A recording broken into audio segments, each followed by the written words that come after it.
Ponto fora da curva é algo que sempre chamou a minha atenção. E é por isso que eu estou aqui hoje no Instituto ASE com Marcos Flávio, seu fundador. Tudo bem, Marcos? Tudo ótimo. Então, vocês imaginam alguém do mercado financeiro que resolve promover o bem como uma espécie de Robin Hood dentro da lei? Pois é o caso dele. Vamos ouvir um pouquinho dele, o que ele tem para contar? Marcos, como é que começou tudo isso? Como é que nasceu o Instituto ASE? Eu acho que o Instituto ASE nasceu quando eu era criança ainda, né? Da minha origem de classe média baixa do interior de Minas, dos pais que eu tive, de uma mãe muito caridosa, de pais caridosos, eu diria, né? E da minha experiência em cidade pequena, de você estudar em escola pública, conviver em hospital público, se relacionar com as pessoas independente da classe social. Então, o frentista do posto também joga futebol com você no clube. Isso é muito você legal, namora, né? a mulher do dono da padaria.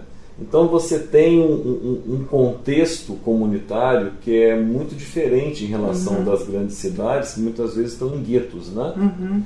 Então, com diferenças muito grandes sociais, né? Muito grandes, muitas vezes estão fechadas em clubes privados, hospitais particulares, escolas particulares, condomínios, coisas que no interior ainda não tem esse arranjo societário, eu te diria, né? E depois disso eu me deparo com uma ida para uma cidade grande para estudar, né? Que eu fui para São Paulo com 20 anos e com muita dificuldade eu tinha que trabalhar para me sustentar, morava lá numa kitnet no centro da cidade, e aí eu tinha que ir trabalhar de dia e estudar à noite, né? E como não tinha um currículo nada brilhante, não falava inglês, vindo de escola pública, então eu acabei arrumando emprego numa pequena corretora de valores do centro da cidade. E essa corretora, ao longo dos anos e com muito trabalho nosso, cresceu muito e foi vendida para um banco suíço. Metade em 2006 e metade em 2012. E eu me tornei sócio no ano 2000. Eu ia dizer, você ficou no pacote da venda. Eu fiquei no pacote desde o início, né?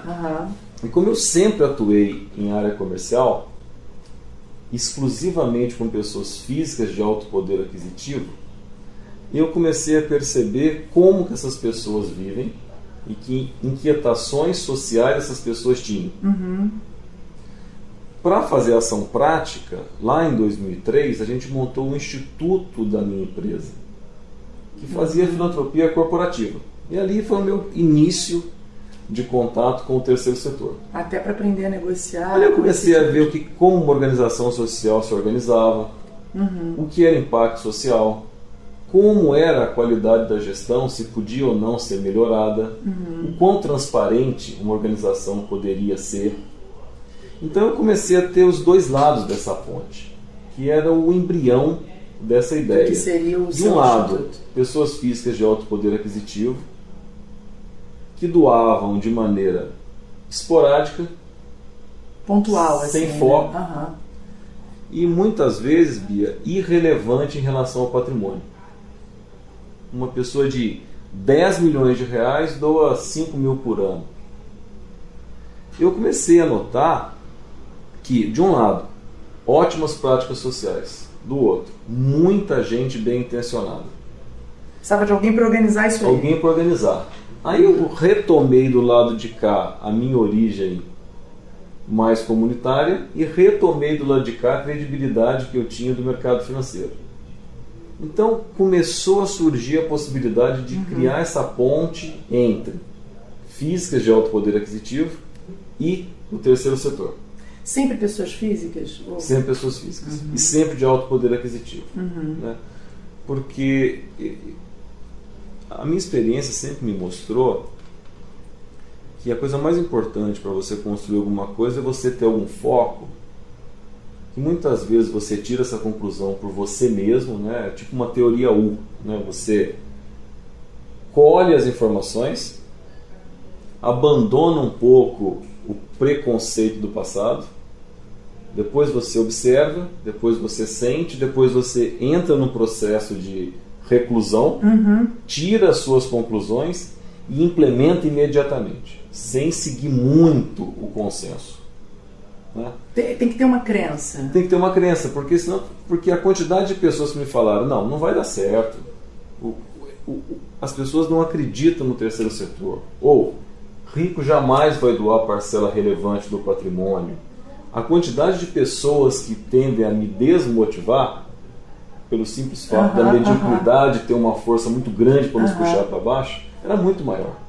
Então, isso é uma coisa muito mais de um trabalho missionário, né? De você seguir uma missão para o resto da vida, porque nada vai te barrar a tua vontade, mesmo que você tenha resultados péssimos ao longo dos anos. Você acha que essa crença, essa coisa que move, né, é uma forma de amor até, né? Uma coisa. Você acha que isso é um elemento fundamental, pelo menos para alguns como você, também como para mim, para encontrar assim, um sentido de realização maior, felicidade mesmo, falando no popular. Como é que você descobriu isso? Na verdade, assim, você descobriu no outro, nessas pessoas com grandes fortunas, esse vácuo, essa vontade de ajudar, é isso? E assim, você acha isso fundamental para essas pessoas se sentirem realizadas e felizes? Eu acho que sim. Uma coisa é você doar para uma causa que você não tem vínculo emocional nenhum. Por exemplo, eu estou aqui, aí você vou numa festa na tua casa e você fala, gente, essa noite a gente vai levantar fundos para um projeto social de uma creche na Cidade de Deus. Não é minha causa.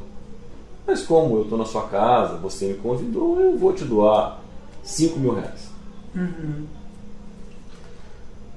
Outro caso é eu ter um filho autista e você me mostrar uma causa de um projeto social em autismo.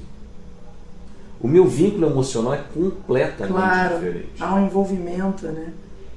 Talvez seja ilimitado a minha possibilidade de doação, porque eu convivo com o autismo dentro de casa. Empatia, né, Marcos? É aquela coisa de você sentir a dor do outro, porque Exatamente, você também... Exatamente. Então eu acho que o grande charme de um processo desse é você descobrir a causa que está dentro da pessoa. É aquela que ela reluta em te dizer, e quando ela diz, ela acaba até se emocionando. Ela fala assim, puxa, eu não queria te dizer isso, mas tá bom, eu sou superdotado e eu sofro muito com isso, eu sofri muito e eu quero apoiar uma causa de superdotalgia. Então, depois que chegou nessa conclusão, não faz o menor sentido mostrar leucemia, eu mostrar ex-presidiário, eu mostrar maus tratos contra animais. É superdotalgia. Quando eu consigo descobrir esse núcleo, eu consigo criar um valor novo na pessoa. E eu criando esse valor novo, eu consigo conectar a família dele. E conectando a família, eu posso criar um legado familiar em filantropia que transcende a geração dele. Várias décadas e gerações podem apoiar a superdotalgia. Aí você cria um nexo familiar. Mesmo, né? Então isso é fundamental. Agora, como fazer um processo desse demanda não só a emoção, mas você tem que lidar com a razão, com o resultado, com o impacto esperado, com a qualidade de gestão, o foco.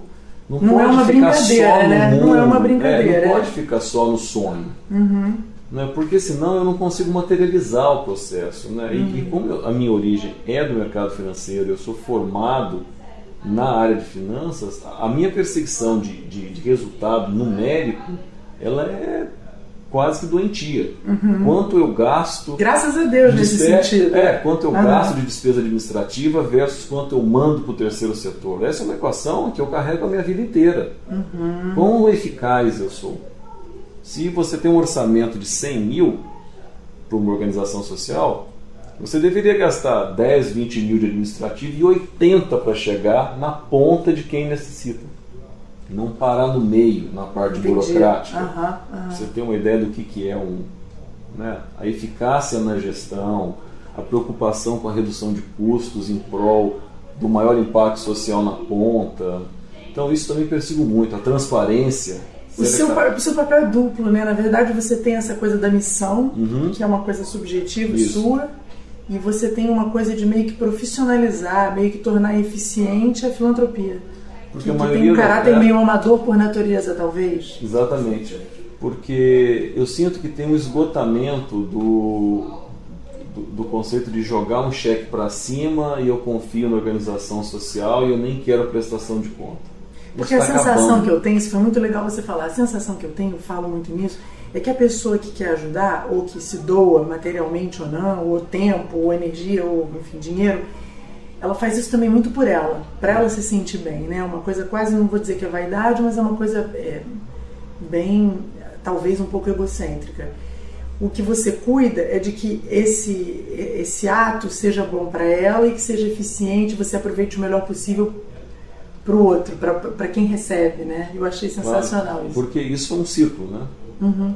Ela doa, de acordo com a causa, tem segurança que está tendo resultado, o impacto está sendo bem alocado, que ela doa mais, que ela tem segurança que está sendo bem alocado, que ela doa mais, é uma espiral crescente. Por quê? Se você doa e não tem segurança que está indo bem, a próxima volta nesse ciclo você vai doar ou menos ou nada. Interrompe. A gente quer que o ciclo vá crescendo, né?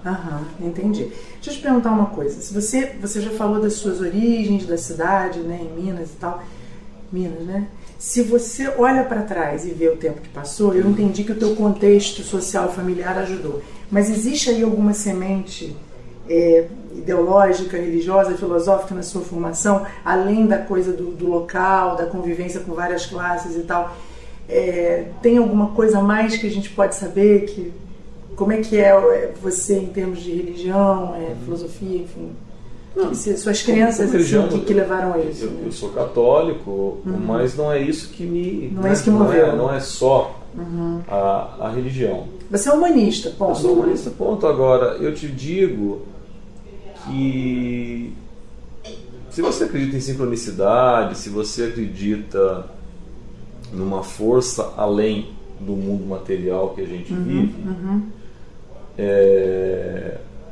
eu acredito plenamente que o ato de dispor de parte do teu recurso, seja material ou seja humano, em prol de um desconhecido, te engrandece muito, te torna uma pessoa mais completa, uma pessoa mais feliz, né? Porque eu acredito muito que dependendo da pessoa, você se realiza pelo outro, você se torna feliz vendo o outro mais feliz, né? E no mundo capitalista, muitas vezes, a sua disposição material, o dinheiro, acelera esse processo de realização, né? Então, se eu sou um privilegiado por ter conseguido o patrimônio que eu consegui novo, como eu maximizo a felicidade minha a partir de agora? Me parece, e eu tenho convicção disso, faço isso há mais de 10 anos, com um valor substancial do meu patrimônio, cada pessoa que se sente bem graças ao meu apoio é como se voltasse para mim. Eu ia falar isso, né? O dinheiro, ele tem uma energia, tanto quanto as outras, essa sincronicidade, que para mim é o maior dos deuses, ela, na verdade, ela se aplica à questão do dinheiro. A minha sensação é de que isso que você falou que você faz, de uma certa maneira você deve, isso eu quero saber, você deve ter a sensação de que volta para você. Eu acho que... Não estou dizendo assim, jogou mais lucro, mas jogou mais dinheiro. Eu estou muito convicto, mas muito convicto, que você dá para o mundo e o mundo dá para você. Não é a casa que eu reformei sua que você vai me voltar com alguma coisa. Eu reformei a tua casa e outra pessoa vai me dar alguma coisa boa. É um jogo mais amplo do que a relação pessoal, né? Isso é muito legal. Agora, uma coisa bem prática, curiosidade minha, tá? Agora é o lado... Como é que você convence um cara, um milionário, uma grande fortuna a investir numa causa, num projeto social? Na prática, qual é o teu argumento? Faz ou não faz de conta aqui? Eu sou uma milionária. Eu diria assim, primeiro eu tenho que ter um pé, os dois pés muito bem fixos no chão. Não adianta ter uma visão sonhadora que a gente está nos Estados Unidos ou que a gente está na Inglaterra, que são culturas completamente diferentes do ato de doar, do bem comum. No Brasil não tem isso. Você tem uma sociedade, novamente, guetizada, classes convivendo não harmonicamente. Abismos sociais. Abismos sociais enormes. Então, para uma pessoa ser filântropa, que é a materialização do altruísmo, né? Ou seja, a pessoa nasce e se torna altruísta e se materializa pela filantropia. Né? A filantropia é a ação prática do altruísmo. Né? Então, alguns pontos. Ou ela nasceu, tem exemplos de gêmeos que um é altruísta e o outro não é altruísta. A origem familiar, a criação. Se ele não teve isso na família, dificilmente ele se tornaria. O meio que ele vive, ele está no meio de pessoas, amigos, o governo, os três poderes organizados, a sociedade, a mídia, todo mundo fala do altruísmo, como em nações mais desenvolvidas. Ele pode se tornar. Ou ele teve um trauma, um filho autista, um tiro, uma tia que morreu de leucemia. Isso é um trauma que aciona nele o altruísmo. Ou ele tem um senso de devolução para a sociedade. Fala, poxa, mas eu fui um privilegiado, eu pertenço aos 10% da população que pôde estudar em boas escolas, frequentou bons locais, teve uma profissão, trabalhou em bons, sei lá, teve empregos diferentes e que me tornou uma pessoa bem sucedida, e ele quer devolver um pedaço. Né? Uma forma de gratidão até, né? Agora, se ele não tem nenhum desses, dificilmente ele vai ser altruísta e dificilmente ele vai ser filântropo. Então, a primeira abordagem é: você, Bia, atua em filantropia? Eu posso escutar não, como eu já escutei várias vezes. Não. E a pessoa fala assim: você desiste, Marcos? Não desisto. Não desisto porque a pessoa só fica velho quem nasce pronto, né? Uma televisão fica velha porque ela nasceu pronta. O ser humano, ele não nasceu pronto. Vou usar isso, hein? Cuidado comigo. Pode usar. Então, eu tive casos de uma pessoa que um ano praticamente me despachou da sala dele e no outro me procurou. Porque tem, né? A gente vai num processo, né? A menor distância entre dois pontos não é uma reta, né? Então você vai ali naquele sistema randômico. Você é um cara de habilidades comerciais, né? Então você usa isso a seu favor, persuasão. Fala assim, você não foi aquele dia que eu te convidei, mas vai nesse. Olha, eu estou te mandando aqui um presentinho de uma organização social que fez. Então eu não desisto. Né? Então o primeiro argumento é esse: descobrir se ele é filântropo ou não é filântropo. Estudar a alma do cara. Se o cara é filântropo, de fato, a gente vai tentar aprimorar a atuação dele. Você separa uma parcela relevante do seu patrimônio ou não? Não. Por que não? Porque eu não confio, porque eu não tenho quem acompanhe, porque isso não faz parte da minha cultura, por exemplo. Né? Você doa de uma maneira impessoal, ou seja, você não sabe para quem você está doando e quem recebe não sabe que foi você que doou. Ele fala: não, eu doei para minha empregada, para a faculdade do filho do meu caseiro. Ou seja, ele conhece a relação. Entendi. Você não quer dar um passo além e ir para o impessoal, que é até porque muitas pessoas querem reconhecimento, querem a coisa do sentimento de gratidão, né? Também. E você doa sem visar nenhuma consequência? Ele fala assim: não, eu dou porque tem incentivo fiscal, eu dou porque meu amigo me pediu, ou eu dou porque eu tenho uma relação comercial com alguém e essa pessoa, a esposa, ajuda numa creche, fica mal se eu não doar. Entendi. Nada disso se compõe no altruísmo, né? Que é a essência do relevante, impessoal, com foco, recorrente, sem desanimo a consequência. Então a gente faz uma transformação. O primeiro passo é tirá-lo do não dou nada pro dou pouco para que eu conheço. E no último grau eu estou pronto para... Que legal. Né? E aí seu percentual de êxito você tem alguma noção disso? Êxito imediato, eu acho que mesmo no longo prazo. Eu falei 10-1, vai. No Brasil de hoje é uma faixa de 10-1. A cada 10 que eu encontro... Você fecha um. Muitas vezes, Bia, não é nem necessário fechar com o Instituto ASA do Trabalho.